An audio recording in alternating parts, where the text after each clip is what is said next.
Alors j'appelle à me rejoindre sur scène, s'il vous plaît, Aurore Fourcy de Coca-Cola Europacific Partners, Thomas Lemal de OE, Jean-Charles Briand des Celliers Associés et Thomas Choulet de BIC. Je vous en prie, installez-vous. Hop.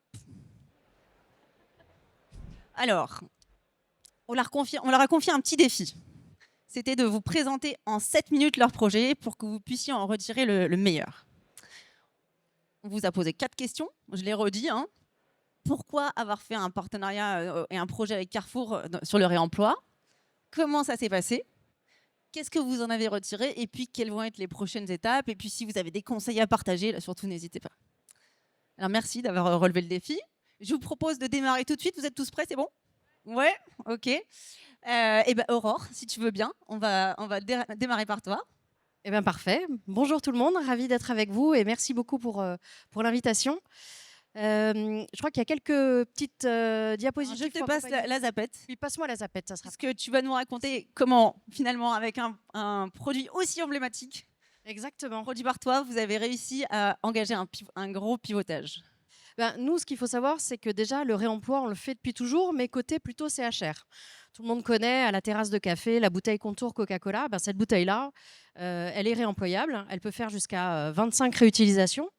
Donc, une fois que vous l'avez bu à la terrasse de café, elle repart dans un casier, elle revient dans l'une de nos usines françaises, elle est lavée, re-remplie et elle repart en circuit. Maintenant, l'idée, c'était de se dire comment est-ce que cette partie-là, qu'on sait très bien faire en CHR, on peut arriver à l'amener jusque dans les super et hypermarchés.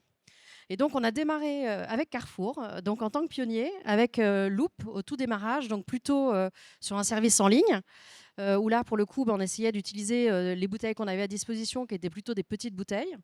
Et puis après, on a essayé des grandes bouteilles. Alors, on a testé des bouteilles plutôt en plastique plus épaisses, d'autres plutôt en verre. Très vite, on s'est rendu compte que voilà, le verre, pour le consommateur, était beaucoup plus associé au réemploi. Et donc, on a fait le choix de rester sur le verre.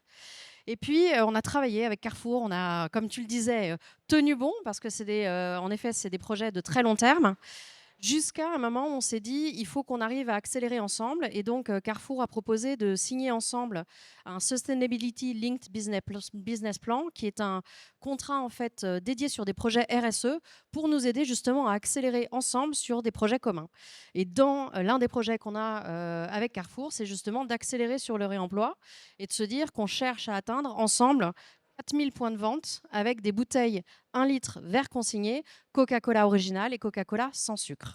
Et donc ça, on l'a signé en 2025. Voilà, on voit une très belle photo sur le sujet.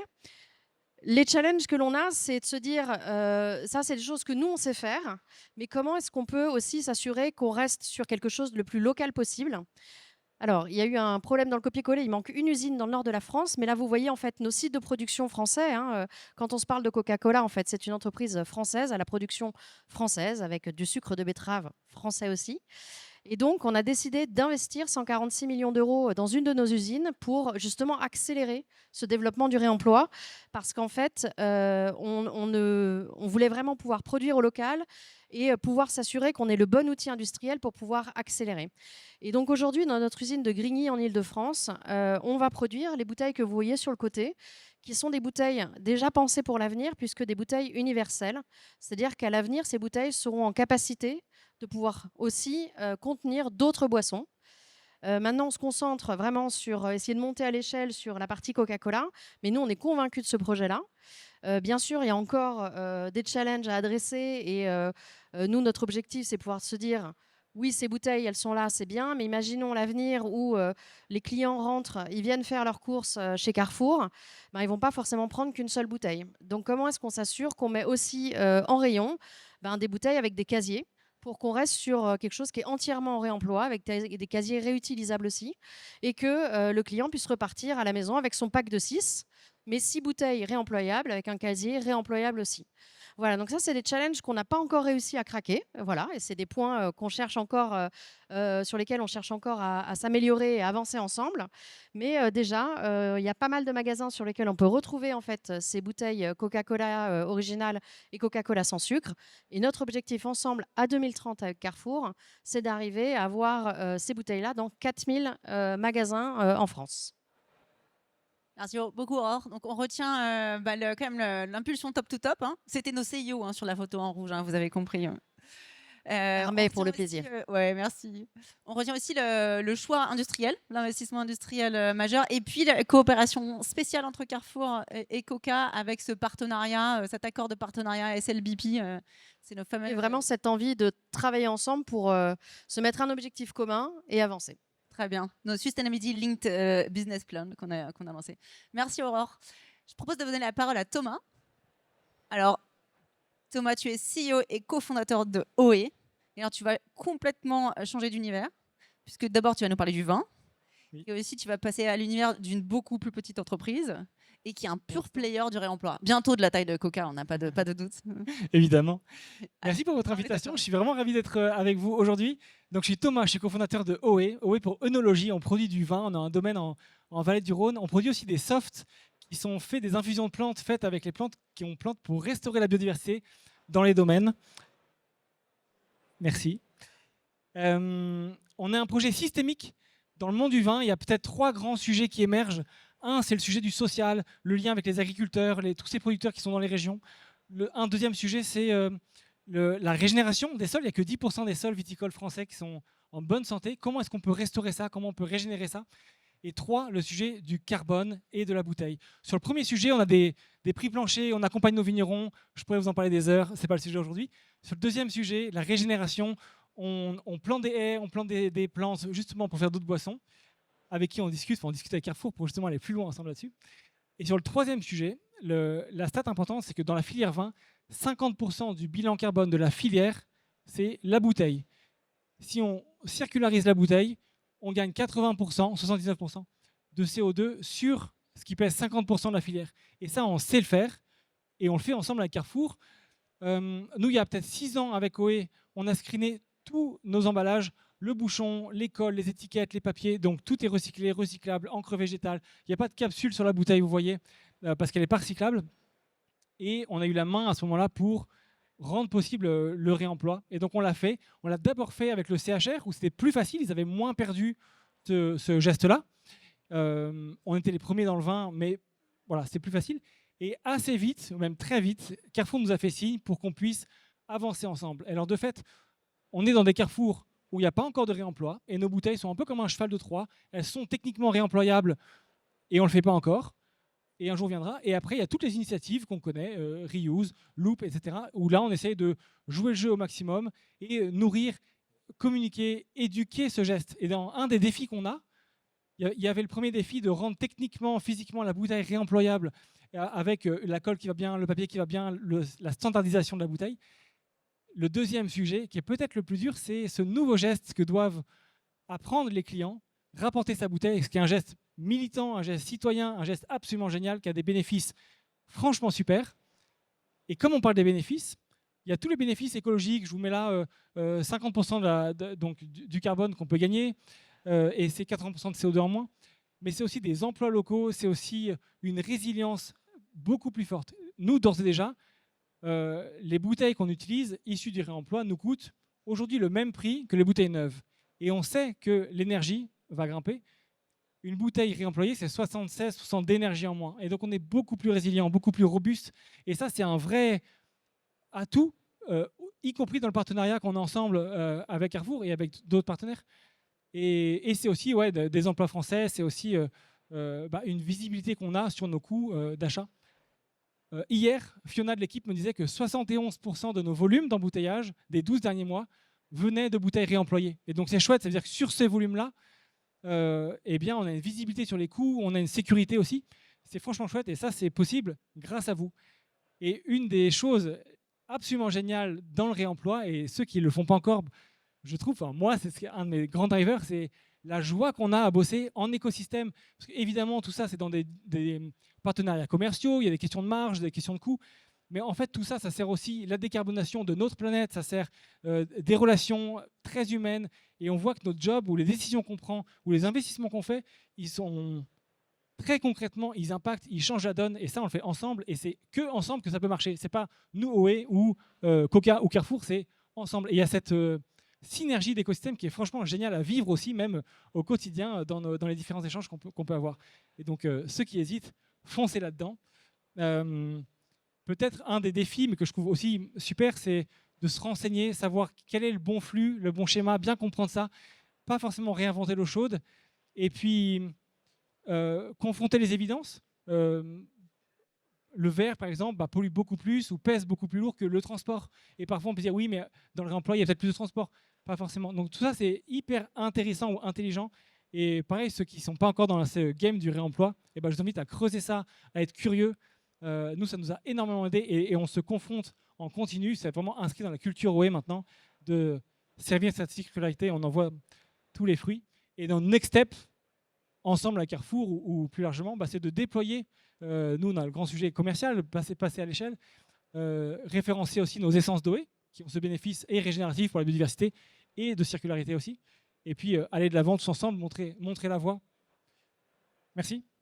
Merci Thomas. On retient la stratégie du cheval de Troie. J'aime bien cette stratégie. Et puis, bien sûr, tous les bénéfices sur la visibilité que tu as sur ton PNL grâce à ce projet. Jean-Charles. Alors, Jean-Charles, vous êtes directeur commercial pour les CELI associés. Et donc là, vous allez nous plonger également dans un autre univers, celui des marques distributeurs. Puisque nous, évidemment, c'est important pour Carrefour d'avoir en consigne des produits de nos fournisseurs partenaires, mais aussi des produits à nos marques. Jean-Charles, je vous laisse la parole. Merci, bonjour à tous. Oui, je vais vous parler de la marque distributeur Carrefour et du partenariat qu'on a avec l'enseigne depuis un certain temps. On est partenaire historique sur la marque distributeur avec Carrefour depuis plus de 10 ans, 12 ans maintenant. Je vais déjà vous parler d'une chose, c'est ça, on en a parlé tout à l'heure, le bilan carbone, l'impact des emballages de verre. Nous, on a fait notre bilan carbone en 2022, les résultats en 2023, et sans surprise, mais c'est vrai que quand on est face aux chiffres, on se rend compte que l'emballage a un vrai impact sur les gaz à effet de serre et l'impact de notre bilan carbone. Il fallait trouver des solutions. Les solutions, on les avait en interne puisqu'on est déjà expert en CHR. C'est vrai que le CHR est un bon exemple sur la partie consigne. On avait cette solution en CHR, mais on ne savait pas comment la porter en GMS, et on savait que la consigne était une réelle solution en GMS pour réduire notre bilan carbone. On a eu l'échange et l'enthousiasme de Pauline qui est venue vers nous pour porter le projet Carrefour et la consigne, le développement du projet Citeo qui a permis d'accélérer le développement de cette consigne, et c'est de ça que je vais vous parler cet après-midi. On s'est laissé guider. Voilà, on s'est laissé guider sur ce projet-là puisqu'on a appris en marchant. On a réellement passé les étapes avec l'enseigne et nous, les équipes qualité industrielle, passé les étapes en avançant. On a appris en marchant, je le répète, parce que le projet Citeo de Reuse n'était pas bouclé quand on l'a lancé. Donc ça, c'était une vraie difficulté pour nous. Mais ça nous a appris à être plus dans l'échange en interne, mais plus dans l'échange avec les équipes de Carrefour. Et ça, pour moi, c'est un réel succès qu'on a pu noter. On a eu aussi l'exemple de la bouteille, je le rappelle, cette bouteille Aircœur, qui est la bouteille qui a été harmonisée par Citeo et développée pour le projet. On a développé le projet avec Carrefour sans connaître réellement la bouteille, le produit final que l'on allait avoir à utiliser sur nos lignes de production. Il faut savoir que, petite difficulté, on a reçu les bouteilles la veille de la première production. Donc, on ne connaissait pas le format. C'était un vrai challenge industriel. On a travaillé aussi avec les équipes qualité en interne. Si on peut témoigner et partager quelques difficultés aussi, c'était faire rentrer d'autres partenaires dans la boucle de consigne. L'expérience du CHR, on l'a, mais on maîtrise l'ensemble de la consigne. C'est-à-dire qu'on livre chez un distributeur, ce distributeur nous ramène ces bouteilles-là. C'est nous qui gérons le flux monétaire, la consigne et la déconsigne, et c'est nous qui gérons le lavage. Là, on fait rentrer des nouveaux partenaires dans la boucle réemploi par Reuse via Carrefour, des nouveaux partenaires de lavage. Et là, c'est une vraie difficulté entre guillemets, mais qu'on a réussi à outrepasser parce que pour nos responsables de qualité qui maîtrisaient le lavage des bouteilles, il a fallu faire confiance. Et là, on parle de qualité et au final de produits qui vont aller chez les consommateurs. Donc ça, c'était un point de vigilance qu'on a eu. Et puis après, l'agilité aussi qu'on a eu, faire évoluer ce produit. Là, on a la capsule verte, mais depuis quelques semaines maintenant, on a la capsule violette. C'était un produit qui n'était pas, du moins la capsule n'était pas référencée chez nous. Les volumes qu'on atteignait pour ces productions-là n'étaient pas suffisants, mais le développement avec Carrefour nous a permis aussi d'avoir accès à la capsule violette que vous retrouverez maintenant en magasin pour être plus facilement identifiable dans l'ensemble du rayon Aircœur. Et puis après, si on passe tout ça, on passe toutes les étapes, on voit qu'il y a un succès. On peut le dire, ce n'est pas un succès volumétrique, mais c'est un succès avec Carrefour. Les consommateurs sont au rendez-vous aussi, puisqu'on a partagé avec l'enseigne des éléments de performance.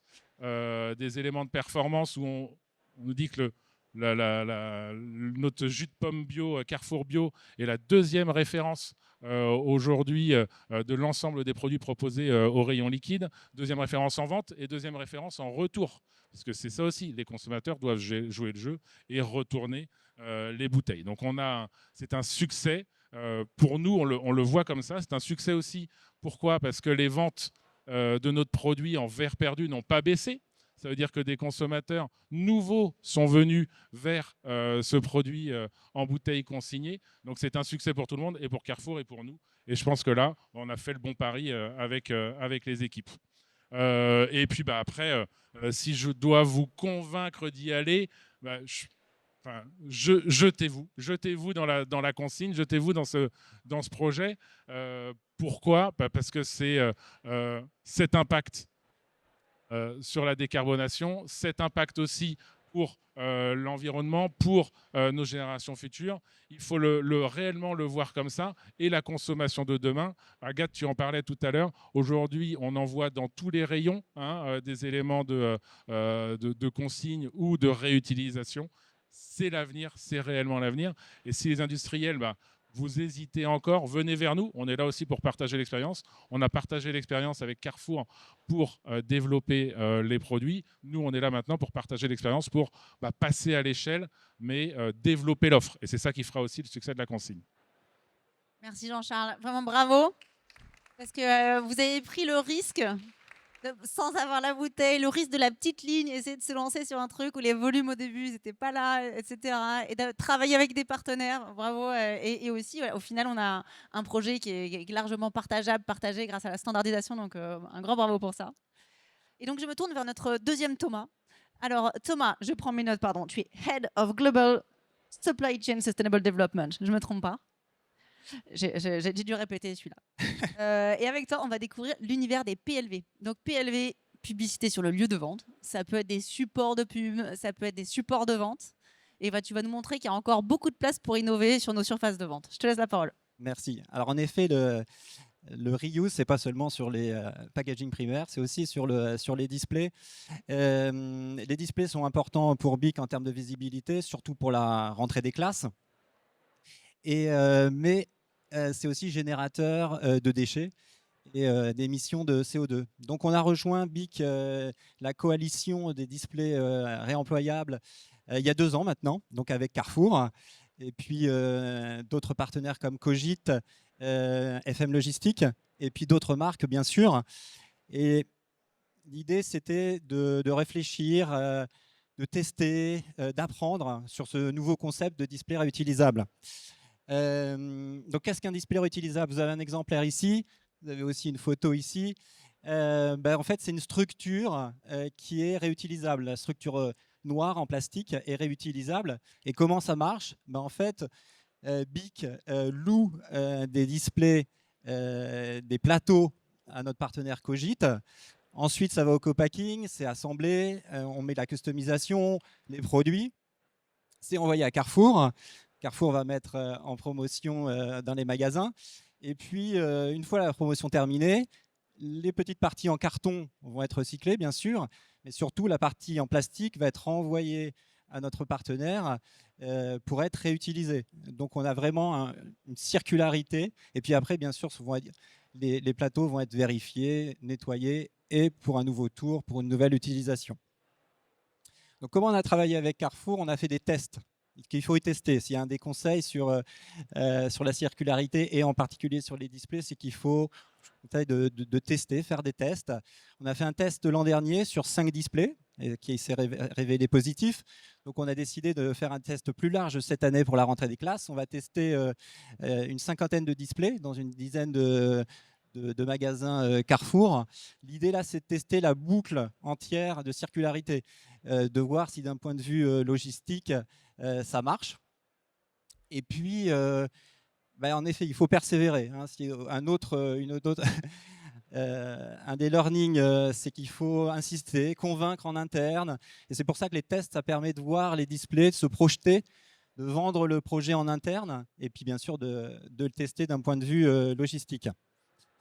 Alors, qu'est-ce qu'on y gagne? On y gagne sur la résistance, la solidité du display, qui est plus résistante bien sûr qu'un display en carton ou en bois ou en plastique. C'est plus résistant, donc on peut y mettre plus de produits. On peut mettre plus de produits, on va réduire le nombre de displays, on va réduire le transport, donc on va gagner en CO2. C'est aussi d'un point de vue qualitatif, hein, vous voyez sur l'écran, nos équipes commerciales et marketing étaient contents du rendu, du design du display réemployable par rapport au display classique. Et puis pour Carrefour aussi, c'est plus facile à démonter. Donc en magasin, ça va plus vite que replier, essayer de faire quelque chose du display classique. Et puis surtout, vous ne le voyez peut-être pas en bas, donc on gagne 7 kg déchets en moins par rapport à un display classique. Donc c'est énorme, hein, c'est sur plusieurs matériaux. Et voilà, si vous multipliez par 1000, vous avez 7 tonnes, donc ça va très vite au niveau des gains. Donc qu'est-ce qu'on va faire maintenant? On va d'abord faire le test, voir ce qui se passe, faire le bilan en septembre. Et si ça marche, on va déployer de façon plus large pour la rentrée des classes 2027. Et il y a l'aspect aussi économique qui est important, il faut en parler. Donc le packaging, le display en lui-même est un petit peu plus cher, mais on y gagne sur le co-packing, c'est plus rapide. Et on y gagne aussi on va y gagner certainement sur la partie REP emballage professionnel qui devrait arriver normalement en juillet, qui nous permettra aussi d'avoir, parce que l'objectif étant bien sûr d'être ISO au niveau du coût. Et puis aussi on mettra plus de produits dans les displays, donc on va pouvoir minimiser l'impact au niveau des coûts. Et puis, il faudrait aussi qu'un standard s'impose. Un ou quelques standards s'imposent au niveau des displays, comme par exemple pour les palettes chefs, pour qu'il y ait plus de clients qui l'utilisent, pour qu'il y ait plus de rotation, et bien sûr que le coût baisse. Donc voilà, mon conseil, c'est testez-le. Testez ce display avec Carrefour. Regardez ce qui marche pas, améliorer le concept. Et puis voilà, je pense que on peut espérer que dans quelques années, un standard sera trouvé et que ça sera naturel d'utiliser un display réemployable. Plus simple, tellement plus simple. Donc bravo, bravo pour la persévérance aussi, d'avoir créé un collectif et d'avoir su travailler sur la standardisation. Je pense que ça fait partie des clés du succès. Avant de vous libérer, j'ai une dernière question à vous poser. Voilà, les JO, ça date un petit peu, de 2 ans, mais on a quand même cette question à vous poser. On voudrait savoir, allez, à la volée à chacun, si votre parcours de réemploi était un sport olympique, lequel serait-il et pourquoi, s'il vous plaît? Et on peut recommencer le même ordre. Aurore, si tu veux bien démarrer. À l'envers, allez. Alors je continue. Alors moi, j'ai pensé à un sport qui n'est pas le plus emblématique au niveau olympisme, mais c'est le rugby. Alors premièrement, parce que c'est un sport d'équipe, et là, on en a parlé, il y a l'aspect collectif qui est très important. Deuxièmement, parce que c'est un sport nouveau aux Jeux Olympiques. Et clairement, le display réemployable est un nouveau concept au niveau du commerce. Et puis enfin, BIC, un peu de publicité, BIC sponsorise Romain Ntamak, qui est un joueur de rugby bien connu de l'équipe de France et de Toulouse. Donc voilà, je voulais faire un petit clin d'œil aussi. Merci, Thomas. Une équipe ou un sport, moi, c'était le biathlon par équipe, parce qu'il faut de la ténacité, il faut se passer le relais aussi. parfois, il faut viser juste, il faut être précis dans ce qu'on fait. Et puis, l'équipe de France est tellement forte que ça fait trop plaisir, juste. Bravo. Moi, plutôt le saut de haie par équipe, parce qu'il y a quand même quelques barrières, on ne va pas se mentir, qu'il faut arriver à dépasser. Et qu'à chaque fois qu'on avance, on retrouve d'autres choses, mais c'est ça qui fait qu'on avance dans le parcours. Et puis, la fin, il y a surtout un sprint. Donc, voilà, on espère pouvoir attaquer le sprint. Dans le timing. Jean-Charles. Et moi, c'est le triathlon. Triathlon, parce que j'ai cette image-là de tout le groupe qui plonge, qui saute à l'eau pour les premiers kilomètres en eau vive. Après, il y a cette étape de longueur avec le vélo et on avance tous ensemble et on se donne le relais. Et puis après, il y a la course finale. C'est un marathon. C'est un marathon. Il y a cette entraide aussi. Et puis on y arrive au bout et on est tous heureux. Il y a le gagnant, il est heureux, mais tout le monde est heureux derrière d'avoir terminé. Donc voilà, triathlon. Excellent. On peut les applaudir. Je vous invite à rejoindre vos places dans l'audience.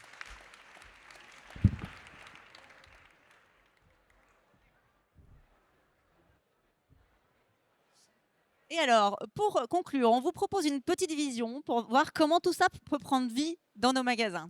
Et on a la chance aujourd'hui d'avoir un spécialiste du retail avec nous qui a plus de 20 ans d'expérience, direction des opérations de Carrefour dans différents pays, dans différents formats. Je m'appelle Christophe Rabatel, directeur des hypermarchés de Carrefour en France, à me rejoindre. Christophe, je te laisse le micro et la scène. Merci beaucoup, Agathe. Merci à tous, en commençant par vos 4 fournisseurs, parce que vous avez fait super présentation, super inspirante, super intéressante. J'espère que ça parle à beaucoup et ça vous donne envie d'aller sur ce même chemin. Donc bravo pour vos expériences, bravo d'avoir fait tantôt du biathlon, du triathlon, du saut de haie pour franchir les obstacles. Des obstacles, il y en a toujours, il y en aura toujours. On est convaincus, nous, que le réemploi, c'est une solution d'avenir. On est convaincu qu'elle a sa place dans nos magasins déjà aujourd'hui. Vous l'avez compris, je ne vais pas vous refaire tout le tour du magasin, mais Agathe l'a très bien fait à ma place. Et la réponse des clients est vraiment très positive. Donc, on en a parlé avec le jus de pomme Carrefour Bio. Et c'est vrai que ça, c'est les celliers associés. On voit qu'il y a une vraie appétence pour ces solutions de réutilisation de plus en plus. Et donc, plus vous serez nombreux à nous proposer des solutions, plus on sera heureux de les porter, de les mettre en avant dans nos magasins, de les mettre en avant et de mettre en avant nos fournisseurs comme on le fait aujourd'hui. Cette démarche, notre présence ici sur ce salon Reuse, le fait que moi j'ai fait une keynote juste à côté, juste avant sur ce sujet-là, c'est bien vous montrer combien c'est important pour nous. Et donc, on a annoncé publiquement en début d'année l'importance du réemploi, l'importance de la consigne, l'importance d'aller vers cette société plus évoluée, où on se rend compte que les calculs qu'on fait ne sont pas des petits calculs, parce qu'une fois qu'ils seront à l'échelle, on est vraiment en train de transformer notre monde, transformer pour mieux, pour un meilleur monde. Et ça, c'est important. Et ça, c'est clair, on ne le fait pas seul. Ni un distributeur, ni un fournisseur, quelle que soit sa taille. Coca-Cola, Aurore, elle nous a partagé les difficultés. Il y a besoin d'une impulsion au top de nos entreprises. Et nous, on a la chance, je pense, que ce soit chez Carrefour avec Alexandre Bompard, que ce soit Aurore chez Coca, on a la chance d'avoir aussi des présidents qui sont engagés dans cette démarche-là et qui ont envie de changer le monde dans lequel on vit en mieux. Alors, le message maintenant pour nos fournisseurs, c'est là, ce qui est bien, c'est qu'on a vu 4 exemples. 4 exemples, pas que de l'alimentaire. 3 sur l'alimentaire, mais les 3 sur l'alimentaire, vous voyez, c'est du liquide, 3 fois. Donc, il faut vraiment qu'on arrive à élargir. Alors, on a déjà des exemples. Agathe vous en a cité en entrée, mais sur la bouteille, là, on est 3 fois sur les bouteilles en verre. Donc c'est bien, ça va nous permettre d'accélérer, je pense, sur les liquides globalement. Standardiser la bouteille, c'est quelque chose qu'on devrait être à même de faire plus simplement maintenant grâce à notre travail commun. Mais il reste tout un pan de nos hypermarchés. Je vous incite, pour ceux qui ne sont pas des clients du quotidien, n'hésitez pas à y retourner pour voir la largeur de nos offres. Et du coup, pour être le premier sur une catégorie de produits, même sur un secteur et tout ça, il y a encore énormément de place. Donc, je vous incite à entamer le plus rapidement possible cette course aussi contre la montre qu'on a, parce qu'on sait qu'on a des enjeux, notre planète a des enjeux, on a des enjeux et les premiers seront… il y a toujours une prime pour le premier, il y a toujours une prime pour le pionnier. Je le rappelais dans la keynote, c'est vrai que Carrefour a été un leader, est un leader aujourd'hui, a été un pionnier avec le premier hypermarché en 1963, avec les produits livres en 1976, dont on fête les 50 ans cette année de la marque propre. Alors, et on travaille avec des fournisseurs partenaires comme les Celliers Associés par exemple. C'était l'exemple d'aujourd'hui. Mais on avait aussi un exemple avec BIC. Donc là, on n'est pas dans l'alimentaire. Et là, on embrasse toute la surface de l'hypermarché avec toute l'offre non alimentaire qui est grande. Donc là, on est dans le secteur du bazar avec BIC et qui arrive avec une idée novatrice, intéressante, pas que sur son produit, mais sur comment on réduit le gaspillage sur aussi la PLV. Donc moi, c'est un appel à